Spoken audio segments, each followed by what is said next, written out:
Okay, let's do it. So you may be new to my channel depending on the reach of this video. I'm a very meticulous person who loves to overanalyze the media I consume, and so it should come as no surprise that some of my favorite pieces of media are story-heavy RPGs, most importantly to the video today being both Undertale and Deltarune. I have been a part of this community for almost as long as the games themselves have existed, pretty much day one. I remember almost every piece of discussion that spawned when we first caught wind of fun values and the Mystery Man sprite. I remember arguing about whether Sans' nest was a good theory or not, and I especially remember the hype that surrounded the community when Toby Fox's newest game, Deltarune, dropped out of nowhere. If you are coming into this video blind to Undertale or Deltarune, please go and play the games yourself first and then return. I will assume that you, the viewer, have full or enough knowledge of the media that we are discussing. I need to preface this by saying that I do not like intruding on other UTDR fan members' spaces. I love conflicting ideas and unique theories and interpretations because it keeps fandoms alive. However, there is one theory that has bugged me since its creation, and I feel like this one is in a unique spot to critique and debunk. I feel very strongly that this theory misses the mark in several places to justify a conclusion that may have been thought up before really building up the evidence. Jaru Jaru J, or Jaru, is a name you will need no introduction to if you are as deeply ingrained in the fandom as I am. Jaru is responsible for a number of thought-provoking, interesting, and expansive theories about Deltarune, many of which I myself have been a viewer of. But there is one theory that sticks out like a sore thumb, and that involves Jaru's take on the identity of Ralsei and the fate of Asriel. While I respect Jaru's effort put into the theory, there are a few glaring issues I take with it that go beyond simple differences in opinion. I am not making this video for drama, nor am I making this video to attack Jaru or his fanbase. If you are a fan of the theory, I invite you to hear me out and listen to the counterargument I am going to deliver in response to Jaru's updated version of the so-called Asriel's Dust theory. I will not speak for Toby Fox, barring one specific exception. We are simply going to use what the game gives us in order to debunk the claims made in this theory. My thesis statement is this. I believe Jaru's video and evidence, in an effort to make the theory work, comes across misinformed about the nature of Deltarune and Undertale's narrative, characters, and mechanics. I do not believe it was malicious or even intentional, but the obvious flaws remain regardless of intent. If Jaru himself is watching this, first of all, I'm honored that you would take the time to watch. But secondly, I will again reiterate that this is not an attack on you. I simply invite you to listen to my counter-argument. It is highly recommended that you go and watch Jaru's videos first, so that you can understand my arguments better. His video will be linked below, so please go and watch it, then return here. Without further ado, let's begin. The first thing I am going to challenge is the very premise of the original theory. Jaru states in the video that the majority of the original Asriel's Dust theory is effectively debunked as of chapters 3 and 4, so I am not going to challenge this for the purposes of debunking that part specifically. What I am doing instead is showing that Jaru, in regards to this theory specifically, has a pattern of ignoring obvious context and the clues presented often nearby or around the evidence he uses to make these claims. In the original video, Jaru's claim is that the soul housed inside of the body of Kris is a fusion between or an absorption of their own soul and Asriel's. He reaches this conclusion by pointing out that since Deltarune shares several parallel story beats with Undertale, then it is plausible that the Dreamer family will have its tragedy also paralleled in the same way. In Undertale, Asriel gains an adopted human sibling named Kara who eventually dies, and their death is followed by Asriel's. Moreover, when Kara dies, their soul is absorbed by Asriel. The basis of the theory states that in Deltarune, this would be flipped. Jaru says that Asriel's mysterious absence is actually because he is already dead, and it was caused by Kris as the result of an accident, and now Kris has absorbed their brother's soul. Jaru needs Asriel to be dead in order for the soul inside of Kris to have belonged to him and for Ralsei's identity to match his theory. Moreover, he needs the soul to be Asriel's so that he can explain what he believes are the impossibilities displayed by Kris, such as the ability to remove their soul with apparent ease and for them to persist without it. To answer for Kris's abilities as stated above, Jaru points to what he calls foreshadowing for Deltarune found in Undertale, specifically to some text that's found in Waterfall. In full, the specific text he brings up reads as follows.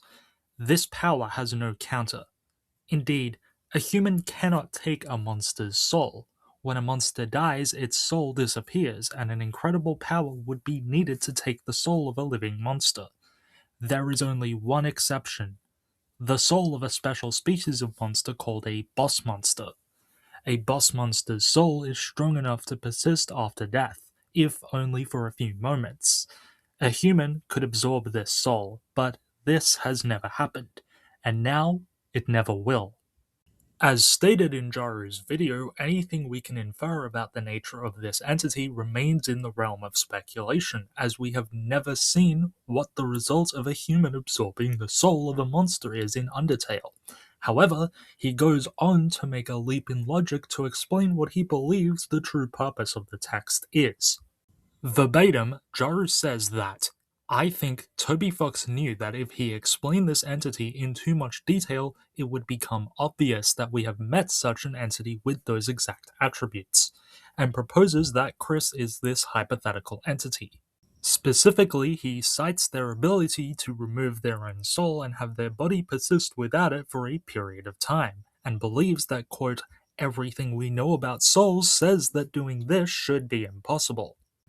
Before we continue to the justification of this being impossible, let's dismantle the idea that this text's purpose is to foreshadow Deltarune.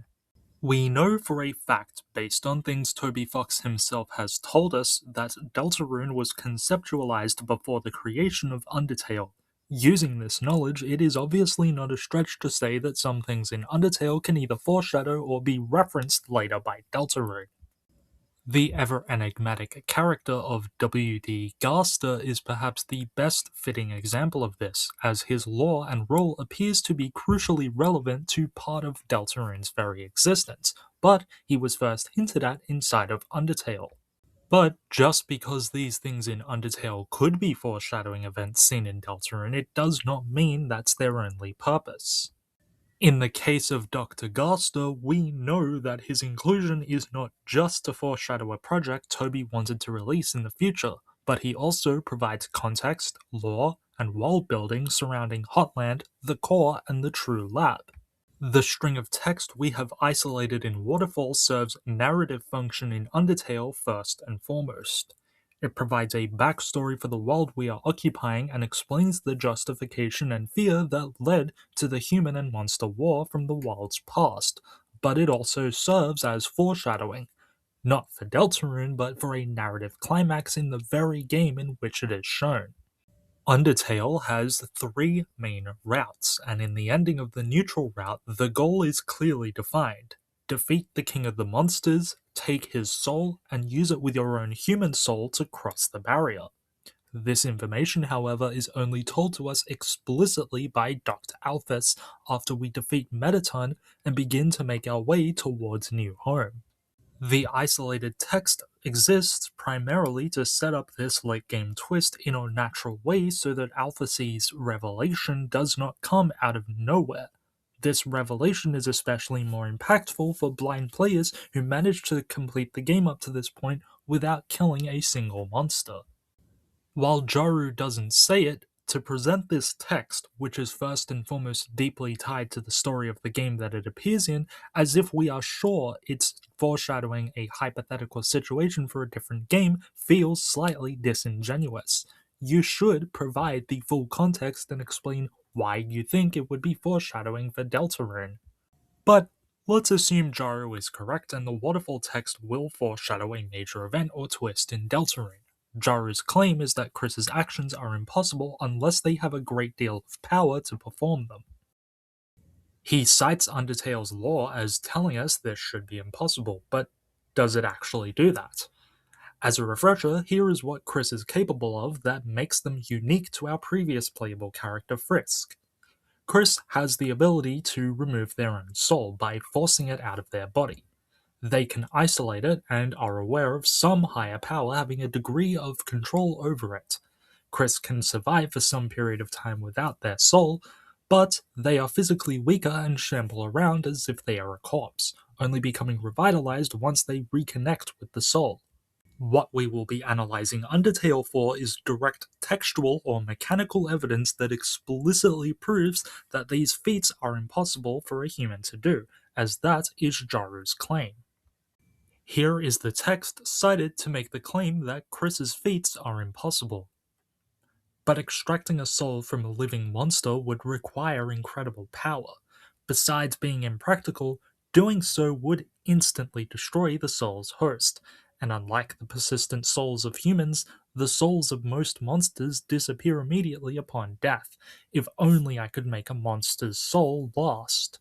This comes from the True Lab, and as Jaru states correctly, it is used to foreshadow the twist that Flowey will use immense power to absorb the souls of all the monsters in the underground.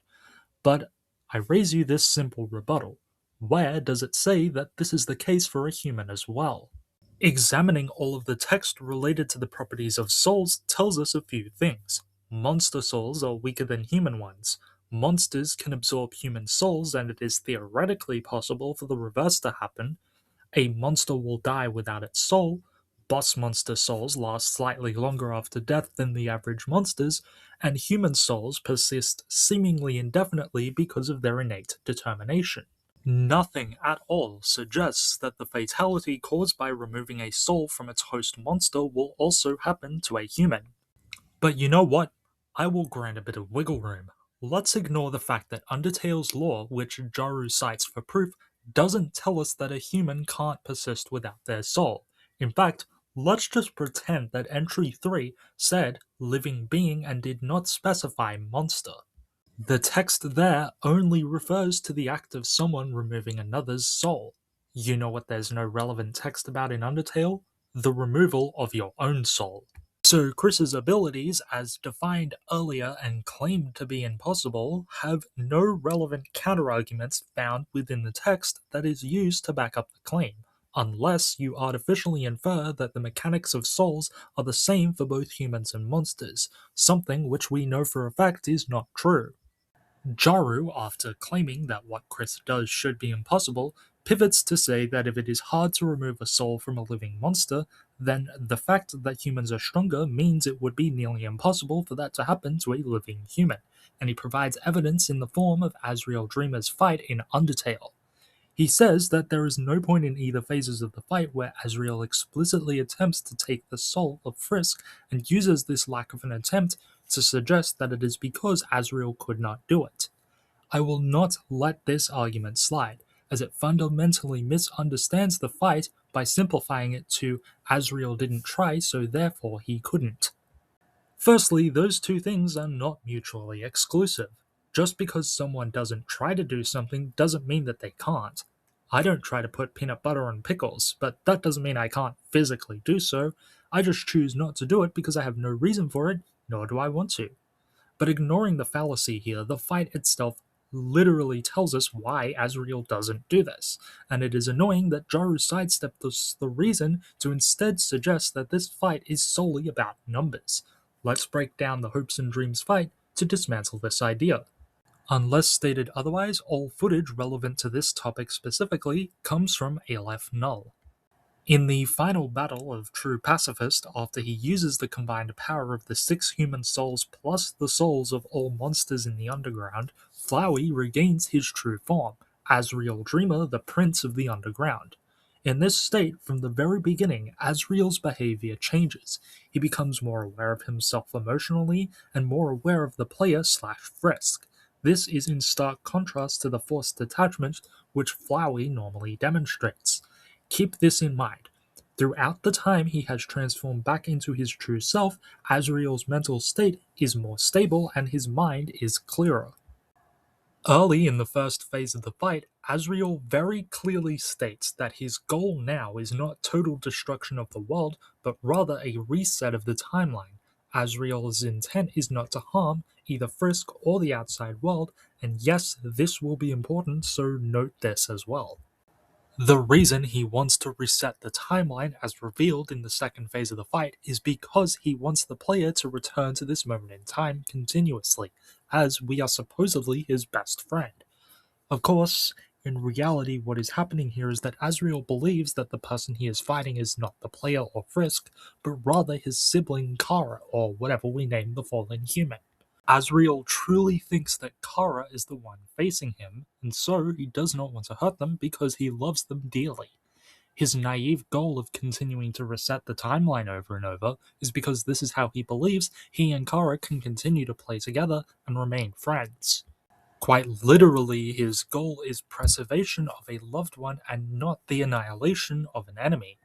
I keep bringing up that Asriel's intention in this battle is not actually to kill his opponent, but maybe you don't read the text between each attack. Maybe you skipped or missed what Asriel said, and for that we have a failsafe that proves this is in fact the case. In the room before entering Asgore's garden, we meet with Sans, and we are told about the mechanics of combat in the world of Undertale. LV is short for love, and love is an acronym that stands for level of violence. In Universe, it is a way to measure your capacity to harm others. The more you want to hurt someone, the more you will. This serves as an explanation for why we can deal astronomically large numbers of damage to opponents throughout the tail end of a genocide route, because our LV is getting higher and higher. Unlike before with the text regarding souls, the explanation of EXP and love do not specify that this applies solely to humans, so we can safely assume that monsters follow the same logic with no internal contradiction. Asgore's fight has a mechanic where if an attack that normally deals fatal damage hits you, but you have more than one hit point when the attack lands, that attack will forcibly leave you on one hit point, but for any attack that hits you afterwards, all damage is normal once again. Compare this to Asgore's character. He is a grief-stricken ruler stuck in a cycle of murder and violence that he doesn't actually want to commit. He destroys the mercy button in the hopes that he can be put out of his misery. His will to inflict harm wavers, and it is reflected in the very mechanics of his fight. This also happens with the second phase of Asriel's fight. When he is pushed to his limit and you try to save the lost souls, he retaliates with an attack that really should finish you off. Instead, what happens is that the damage he deals drastically decreases. And this is not because he is weaker or because we are getting stronger, but because he is losing the will to fight at a rapid pace the more he talks to who he thinks is Kara. If we want to use Jaru's method of bold guesses based on text, then we can also do that to argue against the claim that Asriel didn't steal Frisk's soul because he wasn't strong enough to. Let's recap what happens to make Flowey become his true self. He takes the 6 human souls, which on their own would normally mutate him into Photoshop Flowey, and then he combines them with the soul of every monster in the underground. If we go back to the text in Waterfall, another one of the glyphs related to the history of the world states that it would require the combined power of every single living monster's soul in order to equal the power of a single human soul. Applying this logic to the future, by that description alone, Asriel Dreamer is a being who already has the cumulative power of 7 human souls. He does not need Frisk's soul because he already has something equal in power to it. The argument that Jaru thinks is so airtight that Asriel didn't take the soul because he couldn't has 2 other very effective arguments that actually have proof we can find in-game. But Jaru moves on to another piece of evidence in the form of Kara. He believes that Kara's plan proves that a human should not be able to remove their own soul the way Kris does, as Kara never takes their soul out to give to Asriel. There are 2 arguments I have prepared for this take. First, let's talk about mechanics and Kara's own knowledge. Depending on which version of the Undertale timeline you believe and who wrote the entries in the True Lab, Kara arrived in the Underground either before Alpha C's research into souls began or while Dr. Garster was doing research on them. Either way, both versions of the timeline reveal a glaring issue. How would Kara, a child, know anything about the mechanics of the soul at this point in time, when either research wasn't done into it or the person researching it was secretive even to Asgore? It's already dubious that Kara would even know that they could remove their own soul, and the only text related to souls before the research in the True Lab were written in Waterfall's historical recountings of the war. Included in those glyphs is the text stating that if a monster can defeat a human, they can take their soul. So let's set the scene here. Kara and Asriel's plan was made before research in the True Lab. They want to cross through the barrier, and so they only have one source of information, being the glyphs in Waterfall. Those glyphs say that a monster would have to kill a human in order to take their soul because of how strong humans are. The logical assumption is that Kara's plan was probably influenced by those glyphs. Even if Kara has some access to knowledge that we don't know about, if we give Jaru the benefit of the doubt and say maybe Kara did know and brought it up but still went through with their actual plan, there's something else we need to ask. Can a human actually remain alive if their soul is absorbed by a monster? We do not have proof that this isn't possible, but we especially don't have proof that it is. We have evidence suggesting that a human may be able to survive without their soul for a period of time, but we cannot be sure what happens to a human when their soul is absorbed. For all we know, the act of a monster absorbing the soul of a human may very well kill them in the process. The fact that Asgore's goal hinges on his need to kill humans to take their souls, even with the research into souls and determination having been done at the point in the story where Asgore's killings start, does not lend credence to the idea that it's even possible for a human to survive soul absorption. But as I said, I have two arguments for this, so next we will cover Kara's motivation. Kara is heavily implied to have had suicidal ideation before arriving in the underground. If players miss this dialogue in particular, I would understand why. In order to learn this in-game, you must go back to the very start of the ruins after you have defeated Asriel in a true pacifist route. When you reach the bed of golden flowers upon which you landed, you will meet Asriel back in his child body. As you speak to him, he reveals that Kara climbed Mount Ebott for something he describes as not a very happy reason.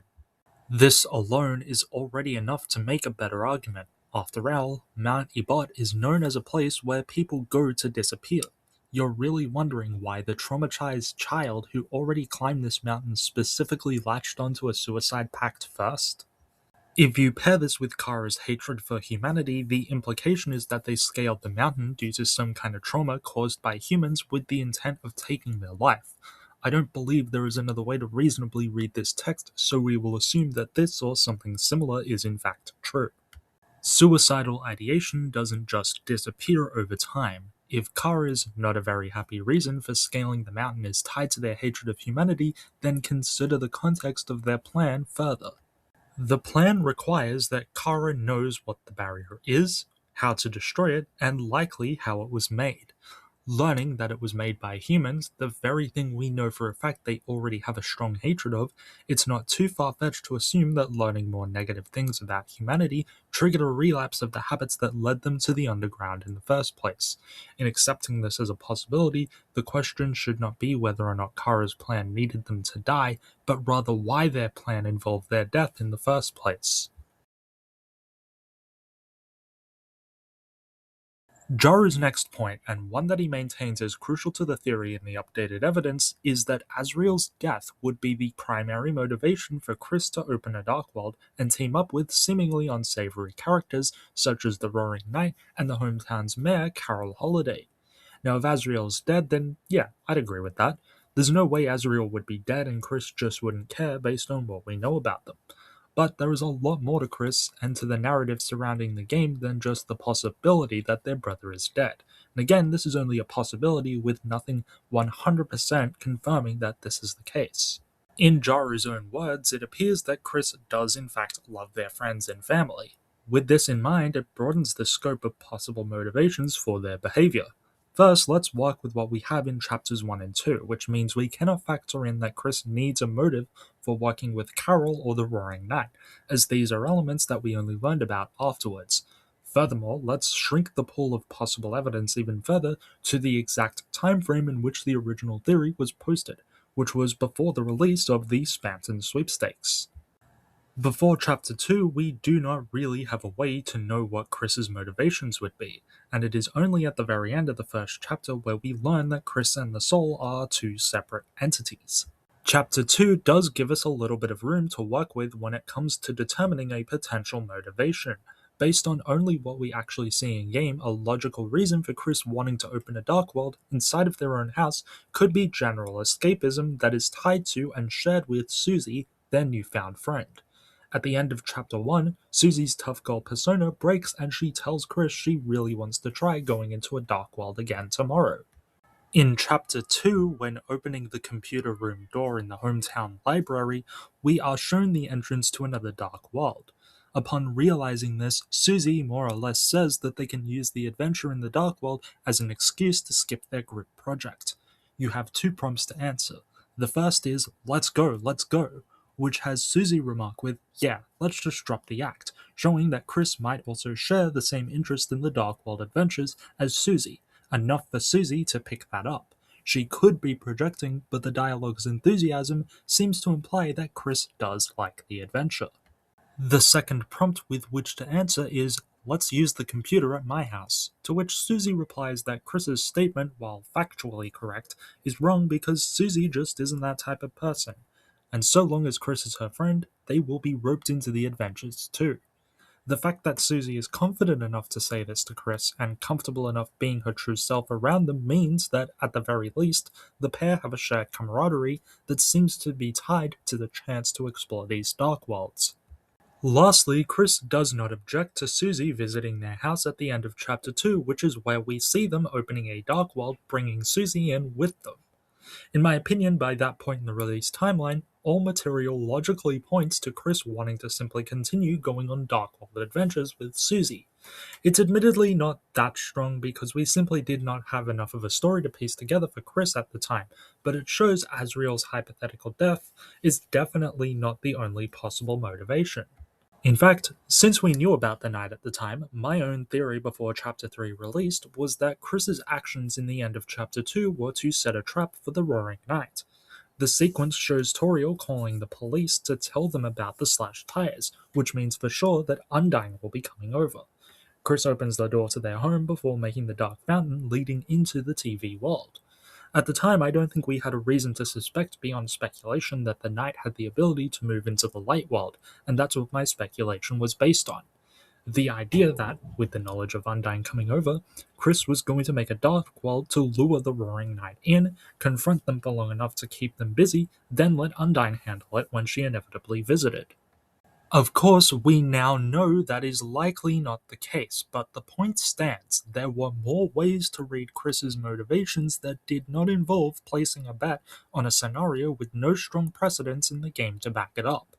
Operating on the logic that Kris does in fact harbor a secret involving Asriel's death, the biggest challenge to the entire premise is the need to explain how they could possibly keep that fact hidden. Hometown is certainly full of a number of unsolved mysteries, such as the internet outage, the shelter, hell, even people's fixation with Asriel in general. There's a lot, but I really don't know how we are meant to accept that Kris is able to pull off a cover-up of this scale.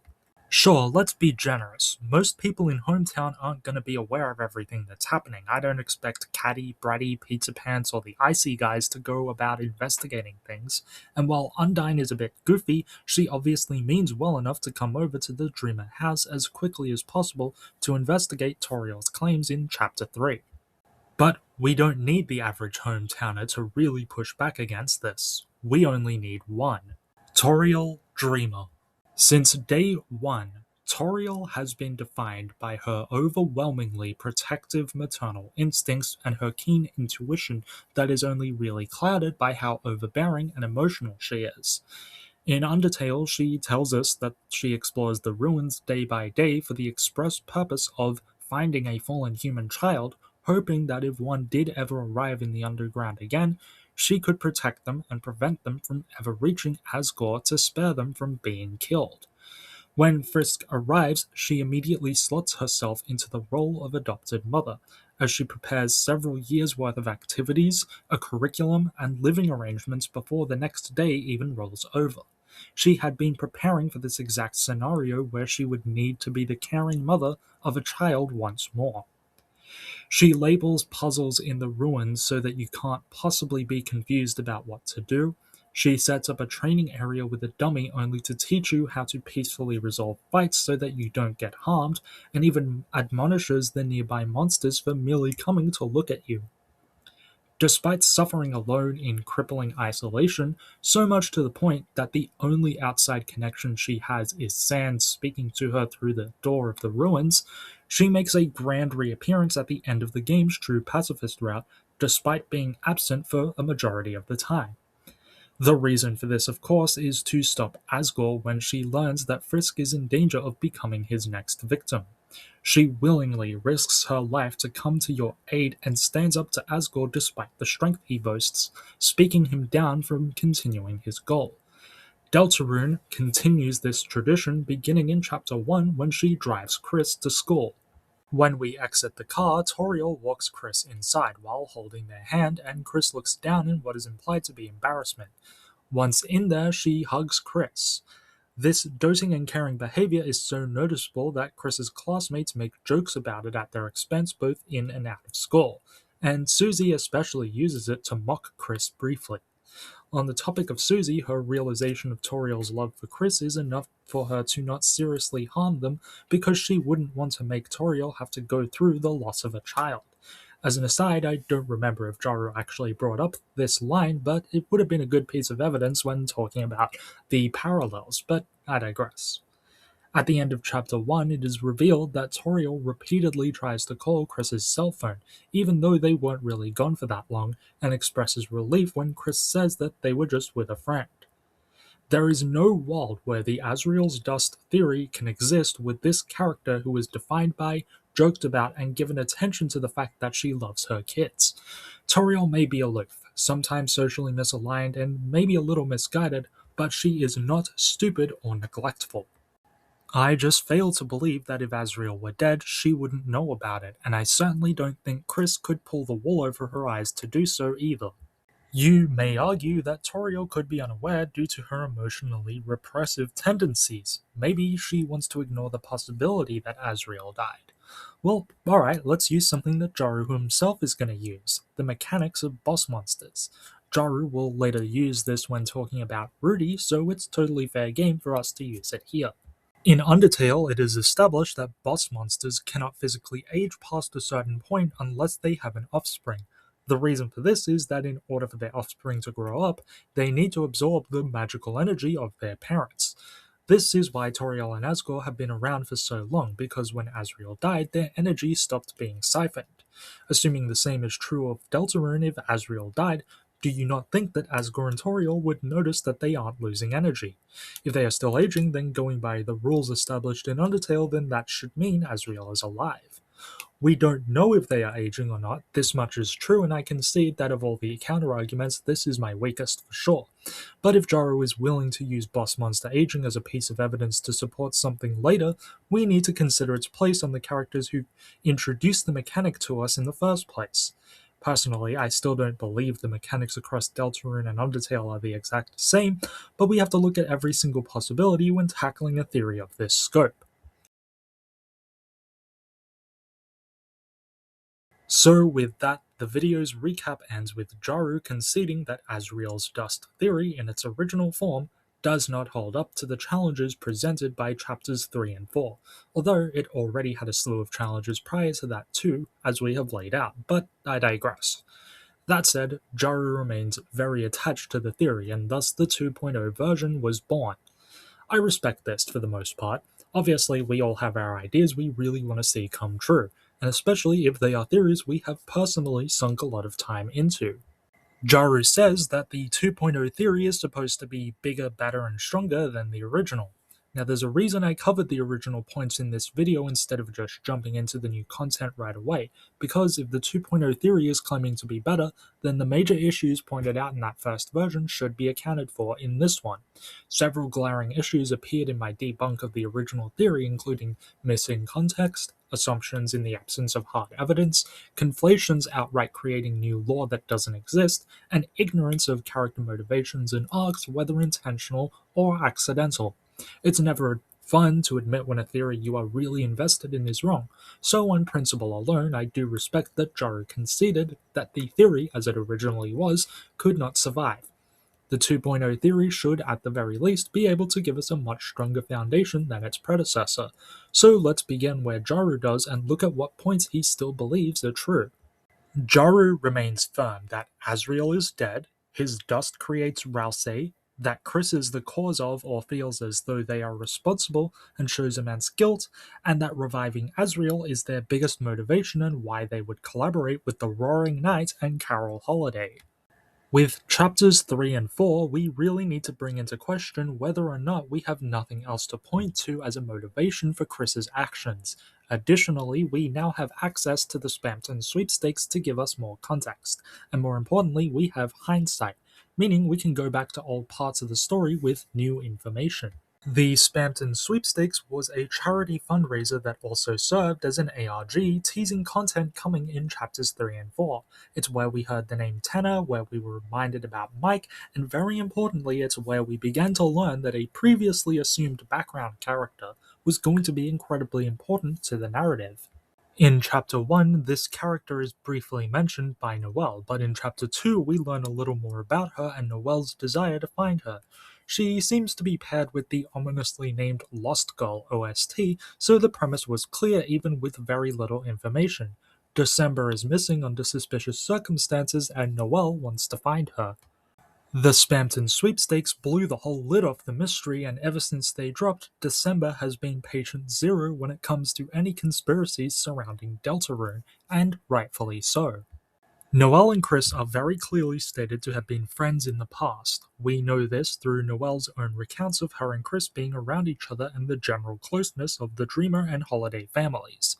We also know that Kris knew December. One of the things we learn through Noelle is that in order to protect her from being scared by Kris, December would sometimes smack them with a wiffle bat. Investigating the sweepstakes website, we can find a GIF of icide. Clicking on it takes us to a page apparently dedicated to quote-unquote icy sightings, and the one we get to read in particular was written by a very young Noelle, where she details being frightened by Icy's face on a pizza box, which eventually led to her, December, Asriel, and Kris all coming together to burn it and dispose of it. Chapter 3 begins to expand the December holiday mystery even more. We see references to her pop up several times inside of TV World, and we learn a little more about how close the Dreamers and Holidays were in the past before her disappearance. This point is of particular interest to me because we can infer that dark worlds are influenced by whoever makes them. If you notice, the opening of the TV world is actually similar to the opening of the dark world leading to Castletown in Chapter 1, which have features shared nowhere else, implying a link. Since TV world was made by Kris, we can speculate that they made the closet dark world as well. In any case, looking forward to Chapter 4, we see yet another example of this. When Susie makes the second sanctuary, the pianos now explode and destroy the terrain, implied to be because of Susie's backstory where she destroyed a public piano after being told off for trying to play it. Isn't it interesting that Kris's Dark World has so much of a focus on December? Even a secret room can be found which requires knowledge about December to discover.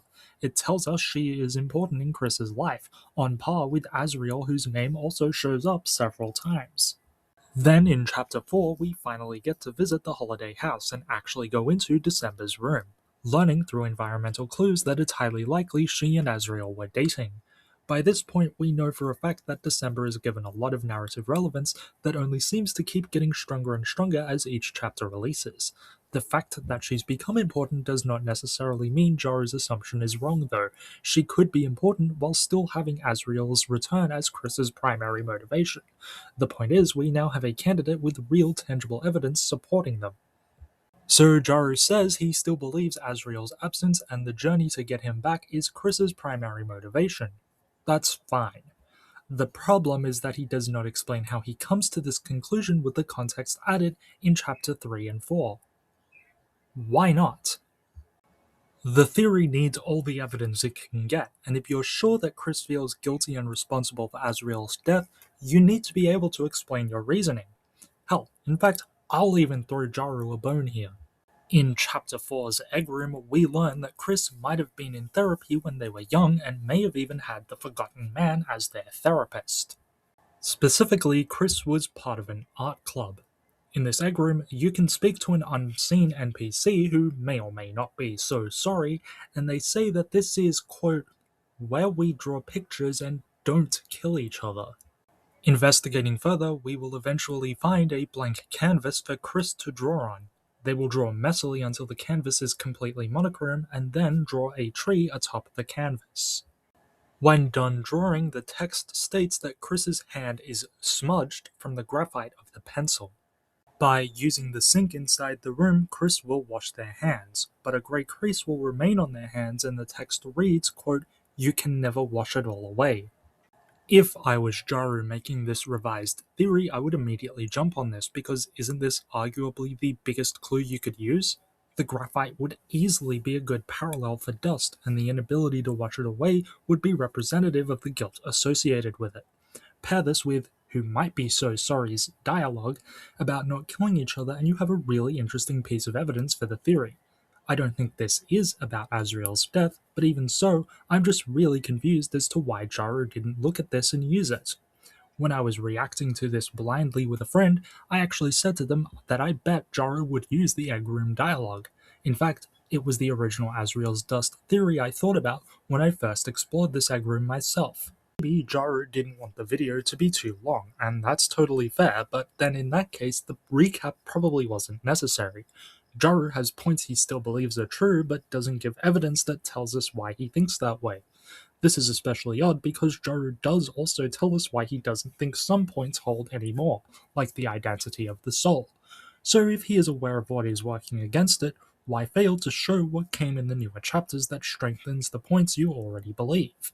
Anyway, in the newest chapters, we have been given a very strong case to consider the possibility that Kris's motivation is actually to locate December. But I'm going to keep this for later when Jaru himself mentions her. I have a lot to say about Jaru's take on December.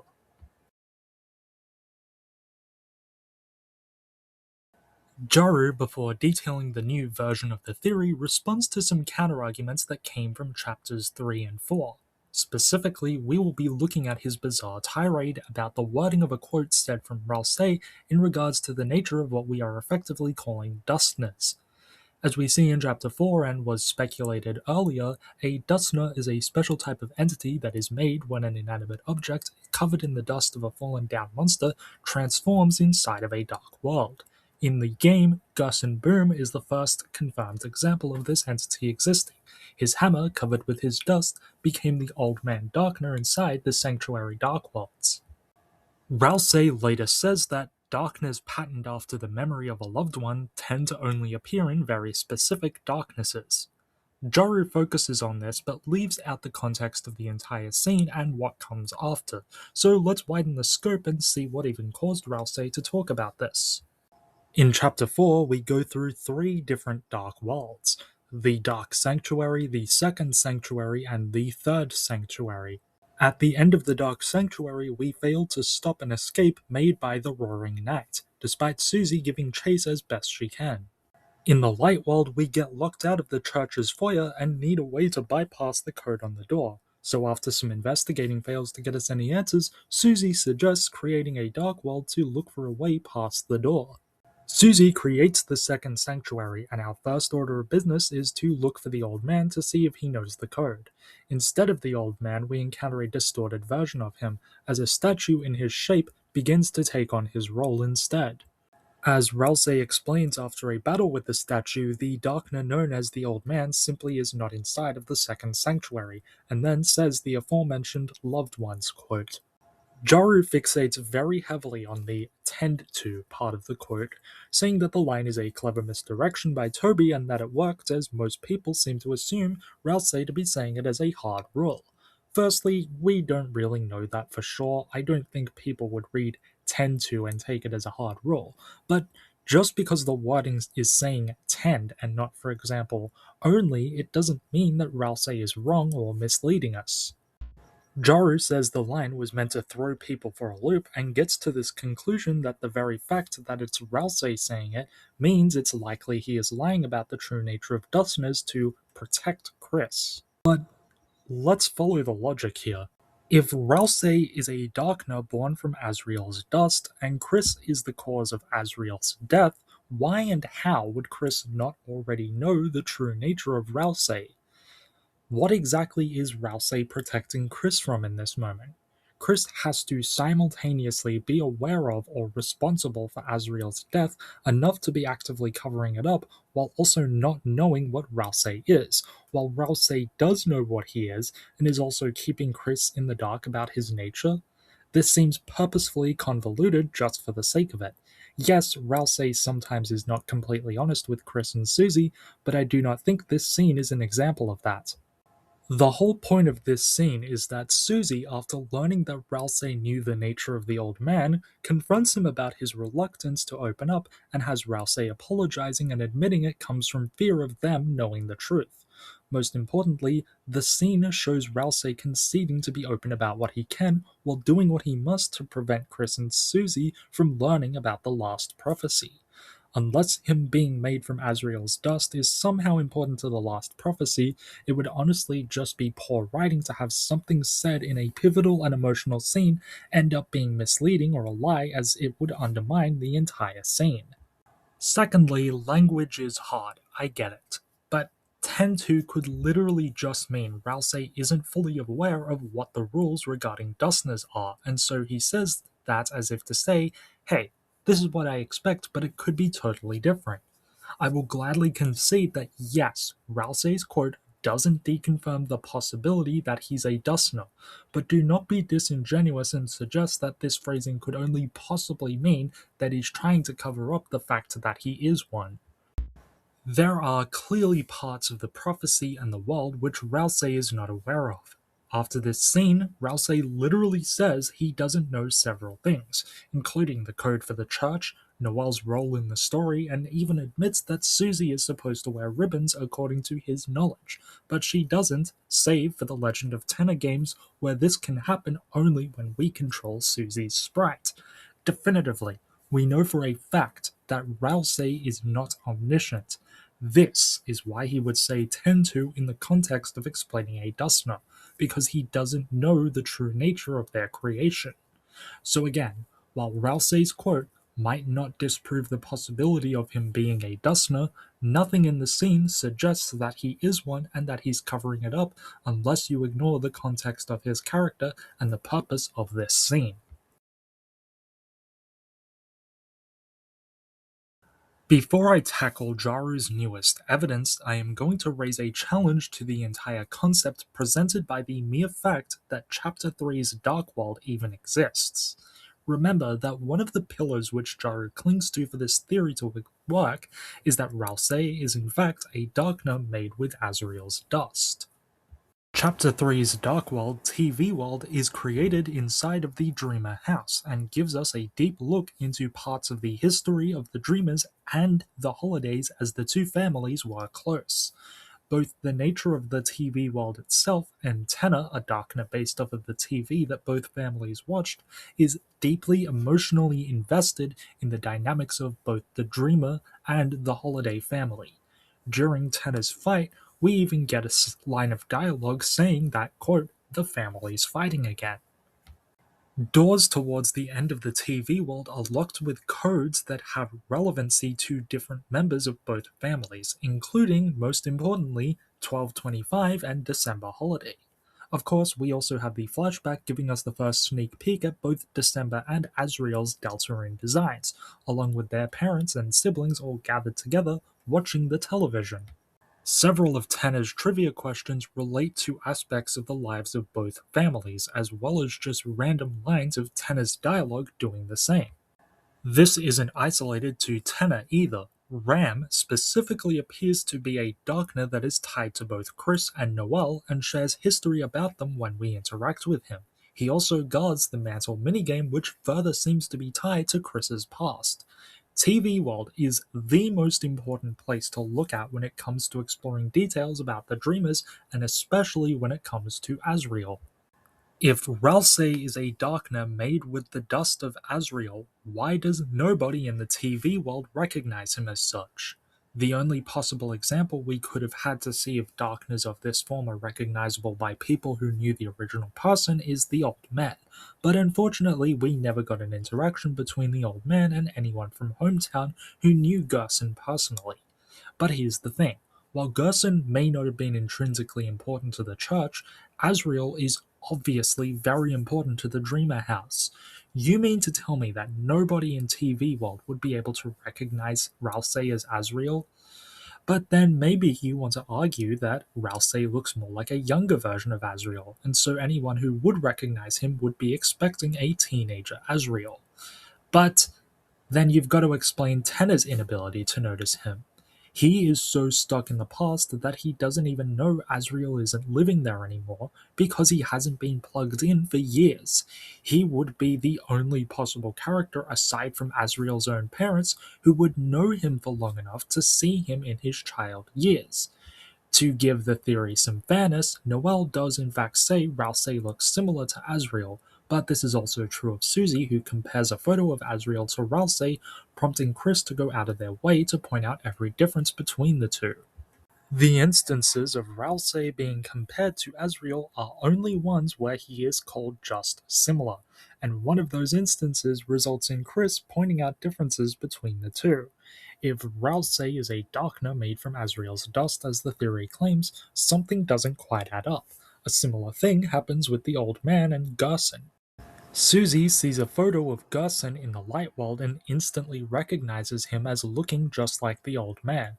There's no ambiguity here, the Dustner seems to pretty much be a one-to-one copy of Gerson himself.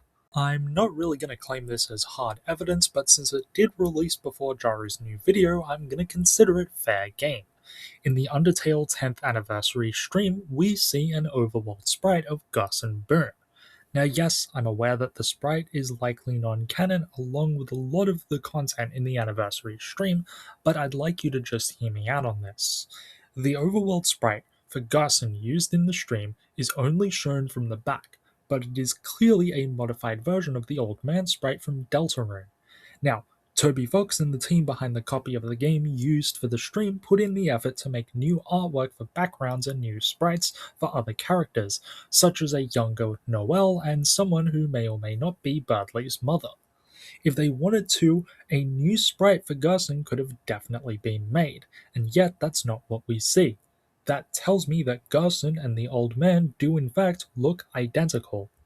If the same were true of Ralsei and Asriel, we should expect the characters to act as such, and in the case of Kris reacting to comments on their similarities, why would they be not only vehemently pointing out differences, but how could they do this? You could argue that maybe Ralsei is specifically made to look like a younger version of Asriel, but at that point we're just adding on possibilities arbitrarily and inventing a rule for dust-based darkness that we can't be sure is possible. Face it, we have a limited pool of samples to compare Ralsei to, and the one example we can compare him to feels drastically different. As an addendum, I also want to say that this photo comment puts Jaru's idea that Ralsei is, quote, lying to protect Kris into question. Jaru's idea there assumes Kris is unaware of what Ralsei is, and for Ralsei to keep them in the dark. But for that to be true, Kris shouldn't be able to point out differences. Kris must know what Ralsei is in order to know that he isn't Asriel. Since we're attacking every possible angle here, let's see how Jaru gets around this. So, Ralsei being Asriel could be an answer as to how he knows the contents of the school closet in Hometown in Chapter 2. If I recall, I think Jaru even mentioned this in the original theory. So Chapter 3 gives us another example of Ralsei having light world knowledge that he should not have, and I really want to analyze this. During the opening of Chapter 3, Ralsei explains the nature of dark worlds. To do so, we get a cutscene showing us a room we have never seen before. Based on the context of who Ralsei is talking to and the color palette of the room, the logical assumption is that we are seeing Susie's bedroom. Susie is implied to not even be from Hometown, So why would Ralsei's example of a dark world be able to give us a visual that depicts her room? Even if we grant Ralsei the benefit of the doubt and say it's where Susie is living now, how did Ralsei get there? If we assume he's a Dustner, then when did Asriel ever see Susie's living space? You'd think that Ralsei's example for this would show Kris and Asriel's room, if he is who Jaru theorizes him to be. And in fact, we do see the hallway of the Dreamer house during this cutscene, which means Ralsei's example deliberately showed Susie's room. Asriel cannot possibly have known who Susie was before she came to hometown, and we have no reason to assume they met when she did arrive, which means that while Ralsei is showing us a level of knowledge that should be impossible for him to have, that same knowledge is also definitely impossible for Asriel to have. Tying this back to TV World, I feel it's especially telling that Jaru did not bring up TV World at all in the video, and I have to assume that it's because he hit this very roadblock of nobody recognizing who was supposed to be Asriel in spirit, despite being in a dark world inside his childhood home that was made by his supposedly grieving sibling. And now we have finally arrived at Jaru's new claims. This section begins with a claim about the current location for Asriel's soul, as apparently, according to Jaru, Asriel's soul is still somehow in play. Of course, his belief is that Asriel's soul has gone on to create the Roaring Night. We'll get onto that absurd claim in a moment, but I want to push back on a point made about December being the night. Jaru correctly states that December is the prime candidate in theory crafting the knight's identity, but waters it down to a couple of points as if to suggest the theory isn't well supported. I am no longer a believer in the December Knight theory myself, but even I am aware of how compelling the evidence is for her, including design, December's absence, a potential musical overlap, story placement, and more. Countering or debunking claims does not mean just saying, I don't believe this thing. You should give competing ideas a fair chance instead of just brushing them aside. Maybe even explain why you don't think December is the night, so we can compare the reasoning behind why you believe Asriel is.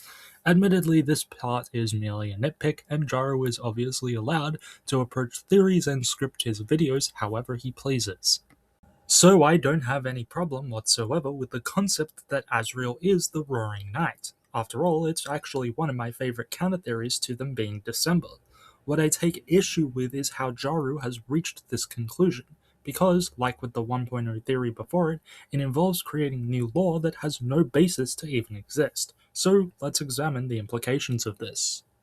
So Jaru's proposal is that when Asriel died, his dust made Ralsei and his soul endured or was contained and then went on to become the Roaring Night, a process that Jaru himself says he's unsure of how it would even happen before listing some ideas such as souls transforming in Dark Worlds or the soul being absorbed by a Titan spawn.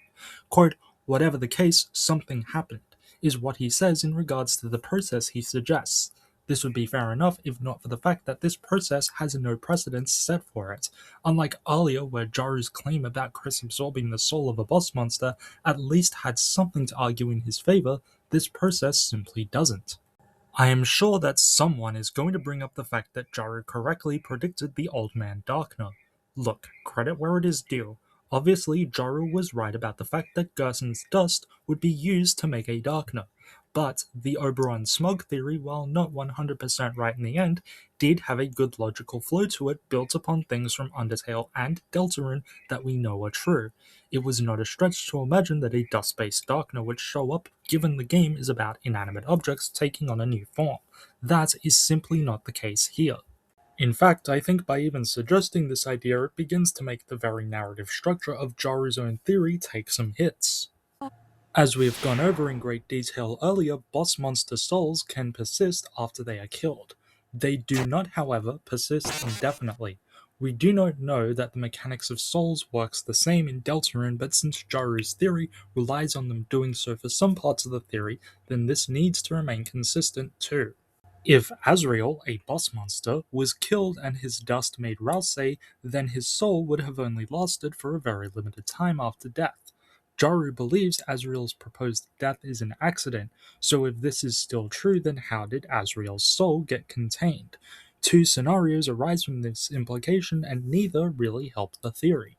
One option is that Asriel's death was an accident, and he just so happened to die somewhere where his soul was able to be contained, which would just be poor writing. The only place in Hometown where this would theoretically be possible is the shelter, given its, well, general ghastliness.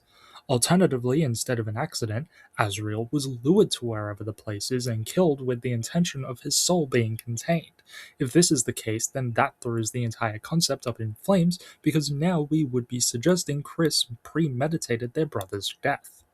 But one of the reasons for the 2.0 theory even existing is a scene in Chapter 4 where Kris violently retaliates against the soul, which Jaru said made him concede that Asriel's soul could not have been absorbed by Kris, as they would never hurt their brother like that, which is what necessitated the change to the theory regarding Asriel's soul in the first place. Even being generous and agreeing with Jaru's concept that maybe this happened inside of a dark world, we need proof that Asriel knew what dark worlds were or was ever inside of one, and that death in that way can in fact change the soul to the extent which Jaru is claiming. Neither of these have any precedents to back them up.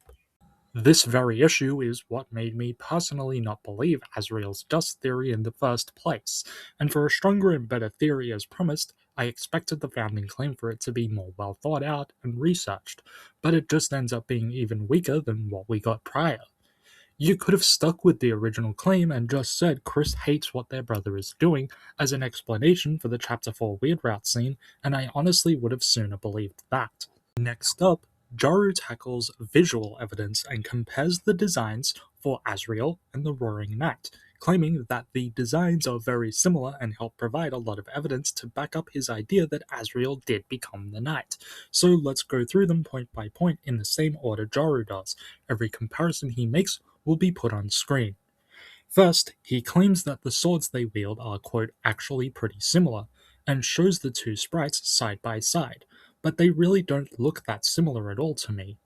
The shapes of the blades are not only very different, but the 2 points Jaru does make is their exaggerated features and a gem-like fixture. The exaggerated features are the hilts of the blades, and even if they were similar, this is just how fantasy swords are designed. Secondly, the gem or eye design that is brought up is just not on Asriel's sword. The only thing I can imagine he is referring to is this part at the tip of the blade, but that clearly looks more like an actual stylized hole or puncture, and shares no similarity to the one found on the knight's weapon other than that they are both round. Jaru's next comparison is one between an unused sprite for Asriel's sword and the design of the knight's sword when they're facing the Fun Gang in Chapter 4's climax. I don't understand why you would include this. The sprite for Asriel is unused, and even if it wasn't, that is still literally just how you draw a sword. There's no unique identifier between the designs that would justify isolating this as evidence. This would be like saying that since Kris uses a knife and Mad Dummy uses a knife, they must be one and the same. Jaru moves on to point out some similarities in their attacks. First, he isolates Asriel's star blazing and the Roaring Knight's opening attack, stating that both shoot projectiles at you that then split into smaller projectiles, as if trying to make it seem like this behavior is unique to Asriel and the Roaring Knight, or the fact that they both do this means they have an intrinsic link. But this really proves nothing other than the fact that they both share star-shaped projectiles. The behavior of these projectiles, however, is literally nothing new. Jevel's third phase attack, where he says, "My hearts go out to all you sinners," has him dropping circles with a heart in the middle that then split into 4 smaller heart projectiles that spin while targeting you. His sixth phase attack, triggered after he says, "Hee hee, having fun, join the club," does a similar thing, but this time the orbs split into waves of 3 clubs that fly towards the soul's last location. And even further, his 10th phase attack does the same thing, but it shoots large rings of spade projectiles. This is literally just one enemy alone that already has multiple of what is presented as unique to the Roaring Knight and Asriel. You need stronger evidence than just vague concepts, and to prove my point even further, I'm going to use Jaru's exact methodology. The Roaring Knight's sword tunnel acts very similarly to an attack used by Sans where bones block the top and bottom halves of the battle box and require you to navigate with precise movements in the middle section. Both the Knight and Sans can also alter the size and safety zones of the battle box, using their signature bullet patterns to do so. Both fights require progress through attacking and have strings of dialogue led by one character throughout, culminating in an attack that forces the player to move in a precise circle to avoid being hit. So is Sans the Roaring Knight? Obviously not, but that's not my point. The Knight's battle has a number of attacks calling back to past fights of great significance, and cherry-picking the ones which support similarities to Asriel while ignoring anything else is very disingenuous. Additionally, while this is lesser known, one of the developers working on Deltarune is a person by the name of Taxiderby. Taxiderby is responsible for one of the first fan boss fights for Undertale, which was released mere months following the game's release in 2015. The fight, with a fan character named Red, features a number of attacks that share similarities to attacks seen in the battle against the Roaring Knight. Given Toby's nods to the fanbase, we can also assume that some of the Knight's attacks were created as a reference to Taxiderby's creation now that they are a part of the dev team. Naturally, the red Easter egg is pure speculation, but my point is that there are many more reasons to consider when looking at why the Knight has attack pattern similarities, and they are not exclusive to or dependent on them secretly being Asriel. The next point, which is one that's admittedly less important, but since it was made and I have an answer for it, let's cover it. Jaru compares the bullet design from Asriel's Chaos Buster to the main bullet design seen in the Knight's attacks called Starstorm and Roaring. Chaos Buster has Asriel fire bullets shaped like diamonds that have a smaller diamond inside of them, while Roaring and Starstorm's bullets are more akin to either a star or a snowflake with a small diamond in their center. He claims the only difference separating them is the fact that Asriel's bullets are smoother while the Knight's are more jagged, but there's another reason why this comparison is not as strong as it could be. Firstly, there should be more similarities to justify a comparison than just one generic shape, but secondly, the bullets fired by a Chaos Buster are not the main bullet design Asriel uses, as that would either be Star Blazing or the bullets seen in Hypergonna. In the case of Star Blazing, you can make a much stronger case by saying that both attack names have star in them, which you already do, but you treat it as an aside. And in the case of Hypergonna, while you do compare the two and correctly note their similarities, the bullets in Hypergonna make for a stronger case considering your angle of the theory was originally that Asriel's death is a parallel to Undertale's story but flipped. Hypergonna's bullets are more solid diamonds that have a cross-section which may imply that they can be opened like a foldable paper flexagon, and in this hypothetical open state, they could look like the bullets seen in Starstorm and Roaring. Now, Jaru moves on to the physical similarities in their designs, and this is the section that I believe is the strongest in terms of analysis, but it's honestly just as weak in terms of theory crafting, because while the Knight and Asriel do in fact share many design parallels as we'll see, Jaru glosses over some very important context. So in general, yes, Asriel's final form does bear similarities to the Roaring Knight. They do have exaggerated horns, although how the horns look is very different. They do both have a similar silhouette consisting of large shoulder pads that protrude outwards. They have thin bodies with long limbs, and as well they seem to have something that seems to be a central core, and both do appear to have a design meant to evoke the Deltarune. The first nitpick before I prove why the comparison isn't a slam dunk in proving that the Knight is Asriel is that Jaru says both are largely monochrome, as if this is important evidence. But in Undertale, all monsters you see in battle are largely monochrome, because there is no color except for specific cases. Final form Asriel having a monochrome body does not imply a similarity to the Roaring Knight. But now, let's talk about the extra context that will once again demonstrate why it is important to not just isolate only the evidence that supports your claims, because I can prove for a fact that the connection between their designs probably doesn't have anything to do specifically with Asriel. For a long time, it's been known that Final Form Asriel shares design similarities to Undyne the Undying, the mid-game boss of the No Mercy route in Undertale. After taking a fatal blow, she reforms herself through the power of determination and adopts a new, physically stronger form. Her design has the similarly exaggerated shoulder pads, a thin waist that accentuates her limbs to look long, and what could be interpreted as a central core of some kind, and even a vague silhouette with a resemblance to the Deltarune, like final form Asriel has. But as the saying goes, once is an accident, and twice is a coincidence, but 3 times is a pattern, and we do in fact have a third comparison. The near-to final boss of the No Mercy route in Undertale is Mettaton Neo, who adopts a form sharing the exact same features we've detailed above, doing so in response to the player arriving in the core in order to prevent them from going any further, using a body that was made with the purpose of killing humans. There was one comparison Jaru made that I did not bring up yet, which is the holes in the 2 characters' arms. Firstly, to further nitpick, while the holes are in Asriel's arms, they are specifically in the palms when it comes to the Roaring Knight, and where the holes in the latter's hands are circular, the ones for Asriel are hearts. This is also true of Undyne the Undying, but we can't confirm the same for Mettaton Neo due to the angle of his arms in the sprite. This heart design is also seen in the central core for the 3 characters in Undertale, while the core for the knight is circular. These designs discrepancies are not a kill shot for the idea we're heading towards, as I obviously agree with Jaru that the Roaring Knight and Asriel share very interesting design overlaps. Jaru is 100% wrong, however, to suggest that these similarities are unique to those 2 characters, especially when discussing comparing at least Undyne and Asriel has existed for years. I could leave it there, but let's do our due diligence and take a swing at what might really be going on here by identifying what the common trait between the examples from Undertale is and seeing if we can map it to the Roaring Knight. As observed, Undyne the Undying is a form taken when she survives a killing blow and reforms her body through sheer determination and willpower alone to put an end to the player's killing spree. A similar thing is seen with Mettaton Neo. He takes on his older combat-focused form that had long been disabled, expressing an intense motivation and drive to stop the player's rampage. Asriel's final form is not achieved for the same reason, but it is still a display of determination.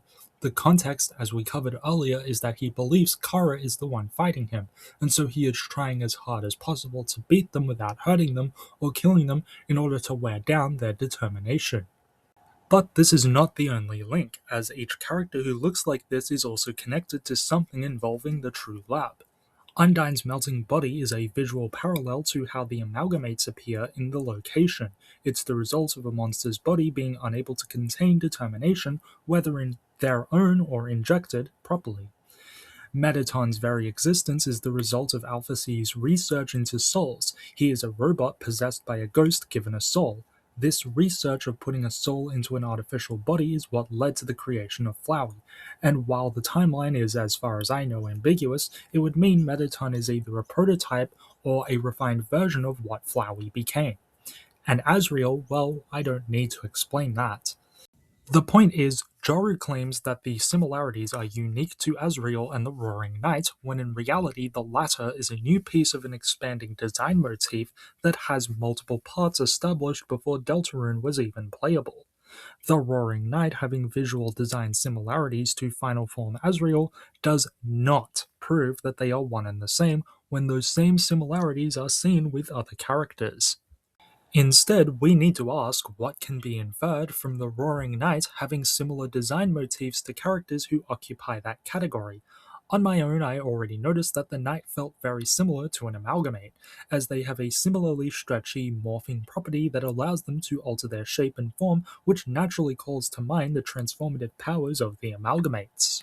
Additionally, in the same chapter where we first meet the Roaring Knight, we have a cutscene at the very start that shows an entity bearing a striking resemblance to the amalgamate named Endogeny.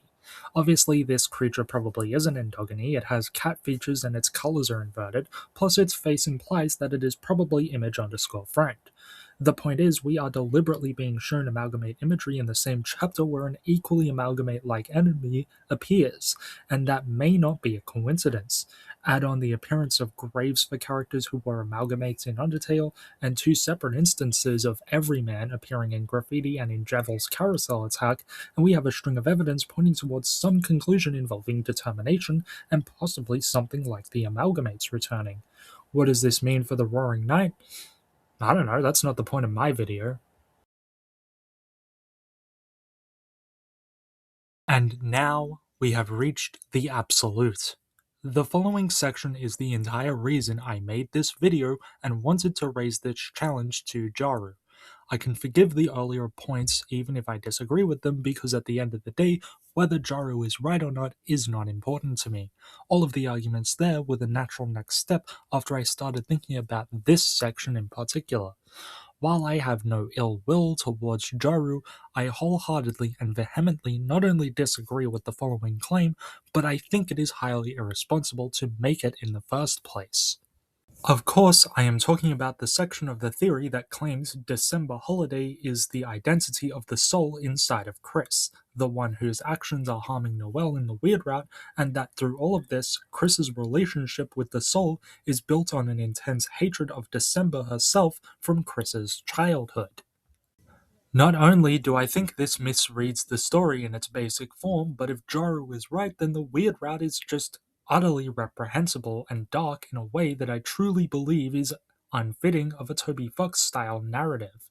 It's all built on what I believe to be a complete misunderstanding of who December is, and more importantly, who Kris is.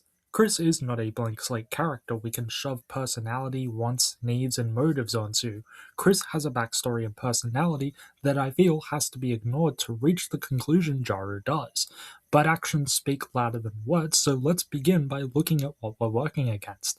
And to do that, we're going to jump forward a bit and look at how Jaru answers for what I consider is a pretty glaring issue. Remember, Jaru had to shift the theory away from the soul being Asriel because of how Kris reacts to and treats the soul in Chapter 4's Weird Route. Jaru believes that Kris's interactions and hostility towards December as the soul is a result of two main things.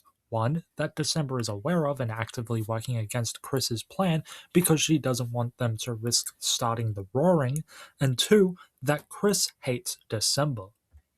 This first claim hinges on the fact that Kris's plan is solely their own. From what we know, Kris is either actively working with or is being roped into a plan formed by Carol Holiday and the Roaring Knight. If we are right about who is involved in whatever this ever-elusive plan is, then why does the soul not also show resistance to the Knight or Carol? In fact, Jaru says that he imagines December forced Kris to reveal her to Carol, which resulted in the alliance between the now four different entities. So if Kris's plan is to open Dark Worlds until they can revive their brother, what exactly would be Carol's? It already seems logical to assume that her plan is literally just this, to create or explore Dark Worlds to find her daughter. So why would December be hostile towards Kris for this type of plan, yet not Carol, who is very likely doing the same thing? We do not know what Carol's goals are. We are simply making assumptions based on a single scene where she appears. But the only logical assumption we can make is that she's doing the same thing as Jaru claims is Kris's plan, yet December's anger is only focused on one person. Moreover, the soul's resistance and Kris's hostility towards it has been shown since Chapter 1 and expanded on in Chapter 2. It is only in Chapter 2 that we even learn how dangerous it is, according to Ralsei, to open multiple dark fountains. So unless December had more knowledge of the prophecy and how exactly the roaring functions and is triggered than we know, then the resistance to Kris's plan that early wouldn't even make sense. Kris's apparent plan involves trying to revive a person that December herself was close to and almost certainly was dating. You'd expect their goals to be aligned. On this line of reasoning, I don't get why Jaru overcomplicated this when you could instead try and argue that December as the soul would be hostile to Kris because they are, according to his theory, responsible for the death of her maybe boyfriend. The issue is that this once more relies on Asriel being dead, but now it also relies on Kris and December having an antagonistic relationship. The only way we'd know this is true or not is to look at their past and determine if Jaru's claim has any weight. Well, Jaru himself does look at December and Kris's past. Quote, "The only times we ever hear about the two of them interacting was when Des would beat Kris up with her bat." Jaru delivers this rather disingenuously, as there is extra context here that he doesn't offer. For starters, the way this event is actually worded in-game doesn't really read as abusive to me. Jaru describes it as beat up, but what the quote actually says is, "Wait, you're teasing me, aren't you, Kris?" Like when you told me icide was real and eats kids, so Des smacked you with a wiffle bat till you stopped lying. In the Spampton sweepstakes, a similar incident is described where Kris, Asriel, Noel, and December are at the hometown graveyard to bury an IC branded pizza box which scared Noel. During the digging of the hole, Kris uses the box to scare Noel, which prompts December to hit them in response. Jaru believes that Asriel follows his Undertale counterpart in Deltarune. In Undertale, Asriel loves his siblings so much that when he breaches the barrier and he makes it to Kara's village, he shields their dead body with his own as the villagers attack, just to make sure no harm comes to them. If December were hitting Kris in such a way that would be abusive and definitely hurting them, are we meant to believe that Asriel would let Kris be hurt like this, especially with him being present to see it? Personally, I just don't think December was being cruel to Kris because Asriel 100% would have stopped it if he is indeed following his Undertale counterpart. Secondly, it's a wiffle bat. Wiffle bats are lightweight and made of plastic, and most I think are even made to be hollow. Sure, it'd probably hurt a little depending on how hard you're being hit, but lightweight plastic is not going to cause severe harm. But the main argument is whether or not December's actions are abusive. Jaru is technically right that the only times we hear about December and Kris together in any form is this wiffle bat incident, but that's slightly misleading because those are also only two of December's known actions in general out of a myriad. We don't know if this was a pattern, and we only know it happened at least twice, and that both reasons were because Kris was actively scaring Noel. Actually, as I was finishing scripting, I realized that this is not entirely true.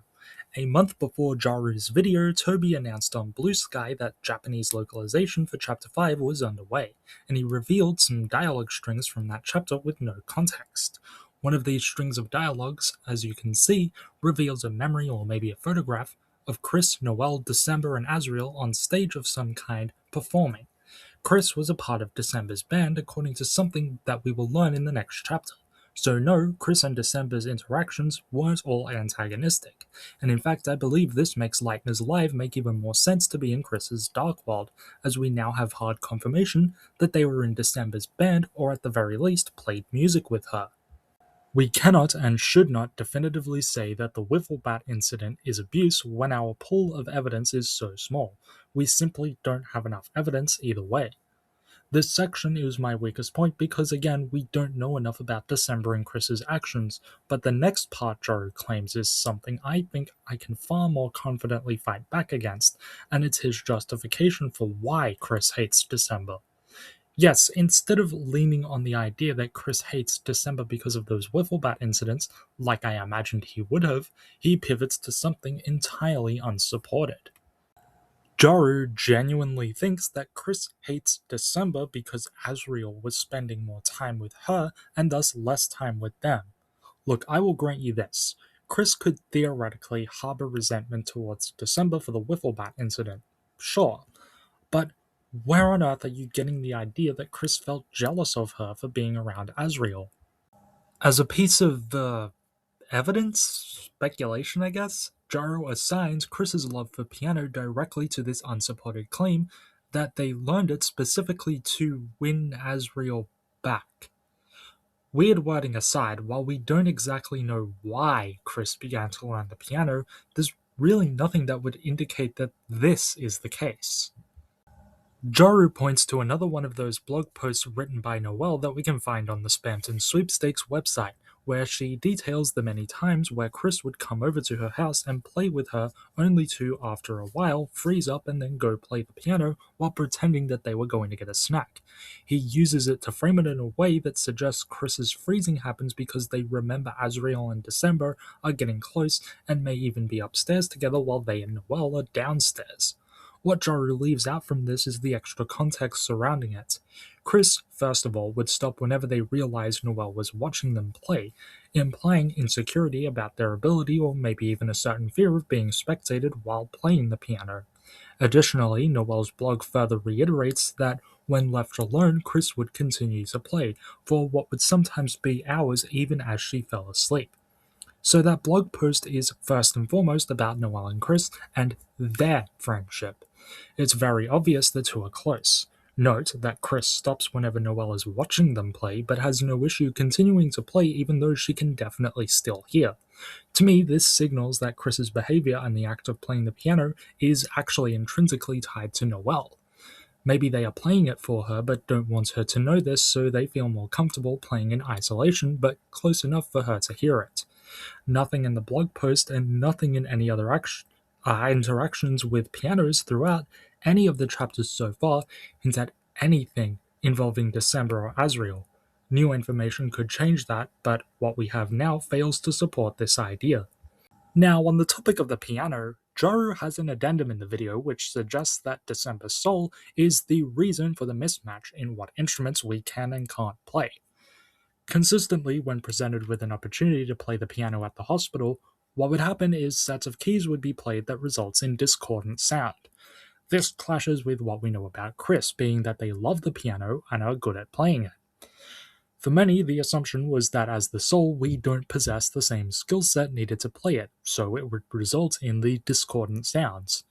Further proving this, in Chapter 4, during the sequence at the holiday house where Kris and the soul are separated, Kris can eventually go to the piano in the house and begins to play a number of different arrangements. During our time in the Dark Sanctuary in the same chapter, there is a section where a grand organ needs to be played, and after learning the arrangement, Kris forcibly takes over and plays the song on their own. It seemed like this proved the theory that the soul couldn't play the piano, and Jaru seems to think that it works in favor of December's soul theory. He points to the fact that in Chapter 3's Lightner's live minigame, with the soul still controlling Kris, we can play the guitar just fine. This works in favor of December's soul theory, as December's main instrument is in fact a guitar. At least, that's what Jaru seems to think. In actuality, if December was the soul, then the inability to play piano should be a huge red flag. Why? Well, in Chapter 3, Tanner describes December as a musical prodigy, and even Jaru mentions this.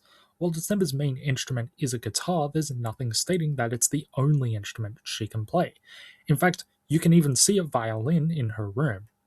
A prodigy would imply a great deal of skill that should go beyond just playing a single instrument. If she can only play the guitar, then why does the holiday house even have a piano in the first place?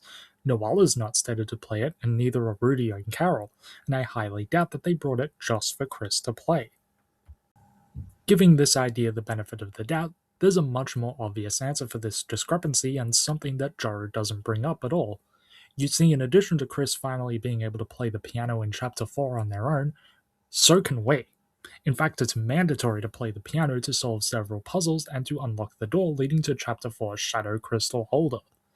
There's something shared with the pianos we can play in the Sanctuary Dark Worlds and the guitar in Lightner's Live, and it's that we can visually see an input sheet/graph in those cases.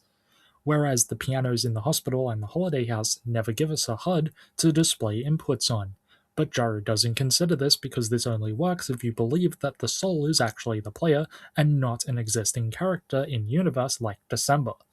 Even if Jaru were to consider this as a point, after all, he believes the player exerts control over December while she is the soul, this claim would still need to address the above arguments, which I don't think are possible without completely fabricating something that explains why December is a prodigy but can't transfer her skills to play a piano at least enough of a level so that a mistake doesn't sound like it's being played by a complete noob. December's ability to play the piano or not doesn't seem to be important to Jaru's theory. However, by including this piece of evidence for the theory, it exposes a fatal flaw with his methodology and reasoning, as it proves what I've been saying this whole time. Jaru desperately needs specific points to be true in order for the theory to work, and so omits anything that even slightly challenges it. I was thinking about this further after the fact, and I've decided to add in another possible reading of Kris and the piano. Going with the knowledge that December is considered a musical prodigy and that it's highly reasonable to assume she can play multiple instruments, here's a question.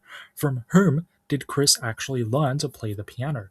Given that December is the music genius in Hometown and likely led her band, and also factoring in the closeness of the two families, as well as the knowledge that Asriel had already been at least learning singing in choir at the church, I would be willing to bet that December taught Kris to play the piano. In this case, anything that would imply a meta-narrative and that the soul is a representation of the player is devastating to the idea that Kris's soul belongs to or is being possessed by a pre-existing character. We can use a number of methods to dismantle this idea, but this script is getting ridiculously long, and we haven't even gotten to the worst part of this theory yet. To be fair, I've been kinda putting it off. Well, it's time to put an end to that and tackle the worst claim I have ever seen in a Deltarune theory. The idea that December is behind the horrendous acts of cruelty Noelle is put through in the Weird Route. Let's go through the exact chain of events of the Weird Route, starting in Chapter 2 and ending so far at Chapter 4. This alternative route begins when Kris and Noelle are the only two party members in Cyber City. Progress enough through the route and you will eventually come across an NPC Addison you are required to talk to in order to further the story. When approached, the Addison immediately assumes that Noelle and Kris are out on a date, and as such attempts selling the pair an item called dating shoes, which Noelle jokes about the pair not needing. In response, the Addison asks whether Kris and Noelle are friends or something else. For the route to progress, you must pick something else, and then Noelle will show visible confusion about this choice as she and Kris, while friends in their youth, haven't really been that close in a long time. The conversation ends and you can try and walk away, but the Addison will stop you to sell you a different item. The Addison offers a freeze ring to the pair since dating shoes won't fit them. In response, Noelle awkwardly jokes about how she and Kris don't need something like that. Obviously, with the context of the Addison's assumption, the original dating shoes item, and now how Noelle is interpreting the dialogue, the freeze ring is meant to symbolize an actual engagement ring. As you continue the route, defeating enemies to power up the freeze ring and Noelle, you eventually fulfill the requirements needed for Spamton to give you the thorn ring. If the freeze ring represented an engagement ring, then a ring offered to you after overriding Noelle's autonomy and making her grow closer to Kris and dependent on their commands is obviously meant to symbolize a wedding ring or something explicitly romantic.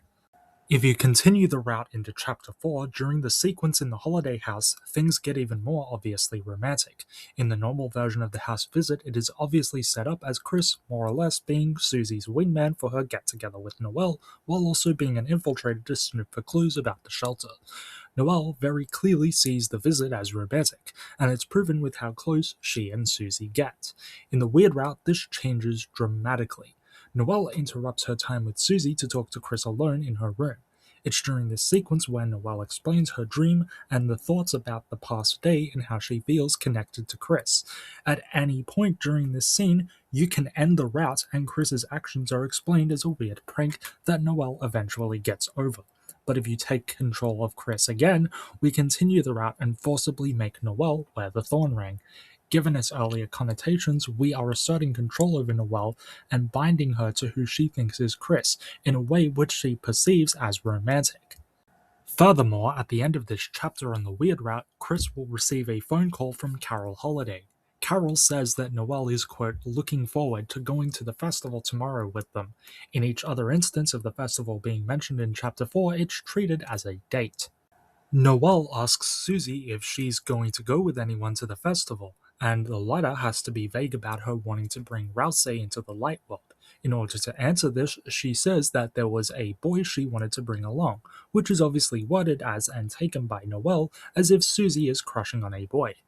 Later, when Birdley calls during this same sequence, he originally wants to take Noelle to the festival, only to be interrupted by Susie telling him off, before she tosses the phone away. Inspecting the phone, you will learn that he is not only still on call, but is planning to instead ask Susie out because he obliviously believes both Noelle and Susie have nobody to go with. You can joke about Kris taking Birdley instead, which ends the call. Chapter 2's Birdley story is all about him coming to terms with his dependency on Noelle and his sudden budding feelings for Susie. He obviously likes Noelle, Susie, and believes they both like him back. His story is literally meant to be about his inability to see that Noelle and Susie are growing closer.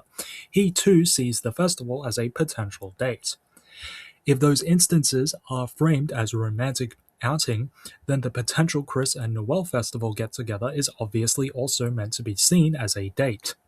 Lastly, we can almost certainly assume that Carol is aware of the soul. Jaru himself admits this. In Chapter 4, after you finish the opening sequence in the holiday house and get ready to leave, Carol stops Kris and says, "As you know, you are welcome here anytime," with "you" written in red text for emphasis. Whereas Jaru's answer for this is that it's Carol telling her daughter that she will always have a home no matter her form, the same wording can work just as fine if the soul is the player. Regardless of what you believe the soul is, there's no denying that Carol is aware of its existence, and that it has an ability to hear or perceive her separate from Kris. With that said, if Carol knows the soul is December, then why does she actively push for Noelle and Kris to go to the festival on the weird route? Why is Carol pushing her youngest daughter into a situation that is perceived in-universe as a date with Kris, whose body she is aware is being controlled or occupied by her eldest daughter? You have to be either playing the game with your eyes closed or just willfully ignorant to ignore the obvious romantic undertones of the weird route. Jaru irresponsibly is speculating a scenario where one of the central important characters, December, is incestuously grooming her sister and actively participating in romantic activities with her. I said earlier that I wouldn't try to speak for Toby, but this is the one thing I will make an exception for. Toby is obviously no stranger to writing some uncomfortable narratives. The weird route already borders on toxic romance, coercion, and the loss of Noelle's innocence, depending on how you interpret it. That is one thing, but to go to the disgusting step further to suggest Toby intends for this route, with its romantic undertones, to be about a young woman grooming her sister through tough love, presents a fundamental misunderstanding of how these characters are presented. And before you try to say I'm wrong, Toby is very careful about how certain things are perceived. In the original version of the Chapter 4 Thorn Ring scene, an animation plays after giving the ring to Noelle, which shows a red rose blooming and then losing its petals. The scene is now a red crack forming on screen. While Toby didn't say why, it's no coincidence that the change was made after people began to interpret it as Noelle being deflowered. And given that Noelle is an underage character and the coercive nature of the actions made in the weird route, it becomes clear that Toby, most likely, did not want people to assume anything explicit like this was happening. If Toby was willing to alter an animation to avoid a possible interpretation of sexual assault of a minor, why would he then leave the story as is with its romantic undertones if the character we're controlling is that same person's older sister? If you truly believe that the soul is December holiday, you cannot ignore the obvious romantic subtext and must answer for the fact that we would be playing as someone grooming her sister. Okay, so my PC is kinda shit and it's struggling to render the whole video as I'm editing it, so from here on out I'll kinda speed through while my cool roaring night art stays on screen. Now, moving away from that, let's take a different stab at this and counter the idea that the soul is not a representation of the player. For some reason, Jaru appears to believe the meta-narrative of Deltarune is not relevant or important. He states that it makes no sense for the player to want to focus on Noelle, and therefore it is more likely that the soul is December's, but misses the crucial point that since Chapter 1, Kris has made it very clear that they do not like the soul. It is mine and some others' assumption that Deltarune, upon a replay of the full game with all of its chapters released, will start to make a lot more sense if viewed through the eyes of a person who has the full context. My original take on this was that the weird route will eventually have some conclusion that might be better than a normal ending, but we would only have context for this ending being better if we have already seen the end of the full game. While I'm leaning away from that, Chapter 3 proves the idea of a replete playthrough with context of future events being important is part of Deltarune's narrative. Assume you did not hear about the weird route in Chapter 2 as it dropped, or you picked up Deltarune's full game. You likely have no reason to try to do the weird route because you probably don't even know that it exists. Chapter 3's bonus mantle minigame in the S-rank rooms provides hints for the weird route by telling the player that the forbidden path began with ice magic. During this minigame, and showing a Legend of Tennis-styled approximation of the Cyber City from Chapter 2, as well as giving us a white mage-inspired character who is functionally similar to Noelle. A blind player would have context from Chapter 3 to go back to Chapter 2 to see if they can start this so-called forbidden path. Toby has already done this because it is the very premise of True Pacifist in Undertale. When you beat a neutral ending without killing Flowey, he will give you the context needed to go back to an earlier point in the game and change some things and achieve a different ending. Deltarune is already objectively better than Undertale in many ways, including its execution of gameplay ideas, so we have no reason not to assume a more fleshed out version of this concept will find its way into Deltarune, and Chapter 3 proves that the structure is already there. With this in mind, the same is likely true for much of the game too. At the end of the game, we will likely have more context as to why Kris dislikes the soul. We do have reason to believe that the player would have a motive for targeting Noelle. It is highly plausible that the goal of the Weird Route is to make Noelle become the new vessel for the soul, making her strong enough to do so. The reason being because Kris is too hostile for our plan, whatever that may be, to succeed. This certainly was not what I expected would ever be my first scripted Deltarune video. I have been a fan of this series for almost its entire lifespan, and I have wanted to make a video but never got the chance to make any covering it. Something about this theory triggered my fight or flight though. Look, we all have our theories we disagree with, and that on its own naturally does not warrant fighting or challenging a creator over it.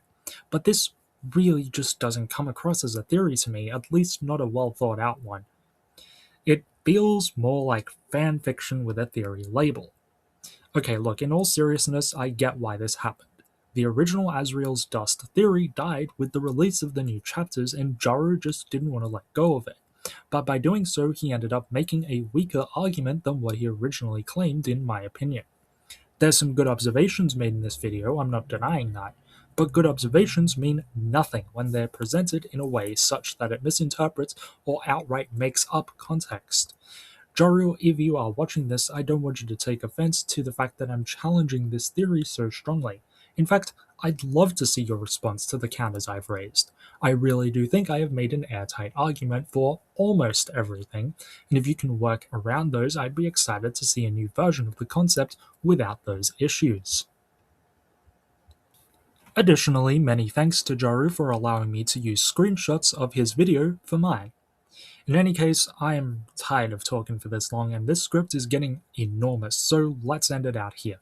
If you're new, subscribe and like for more content whenever it comes out. Hey, and while you're here, why not go give my new fan song, Far From the Tree, a listen as well. That's all for now. I'll see you in the next video.